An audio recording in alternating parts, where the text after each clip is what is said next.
জীবনে কখনো হতাশ হবেন না। জীবনে যাই হয়ে যাক না কেন কখনো হতাশ হবেন না। মনে রাখবেন আল্লাহ আপনার রব, আল্লাহ আপনার সাথে আছেন ইনশাআল্লাহ। এই সমাজ আপনাকে যেভাবে শেখায়, কিভাবে শেখায়, এই যে স্কুল, কলেজ, ইউনিভার্সিটি, চাকরি, বিয়ে, সন্তান প্রতিপালন, আর তারপর ইন্না লিল্লাহি ওয়া ইন্না ইলাইহি রাজিউন, এই তো শেখায় নাকি?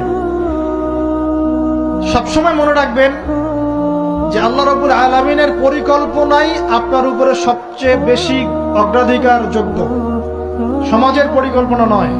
পরিবার আপনাকে চাপ দিচ্ছে, চাকরি পাস না, পড়াশোনা করিস না, হ্যাঁ পড়াশোনায় কেন তুই 80 নাম্বার পাইলি না, কেন চান্স পেলি না, কবে চাকরি পাবি, কবে আমাদেরকে দেখবি, খাওয়াবি, পড়াবি, এই যে চাপগুলো চারপাশ থেকে আসে কিনা, এতে করে অনেক যুবক দেখা যায় মাদকাসক্ত হয়, অনেকে দেখা যায় আত্মহত্যা করছে ইদানিং, করছে কিনা ভাই?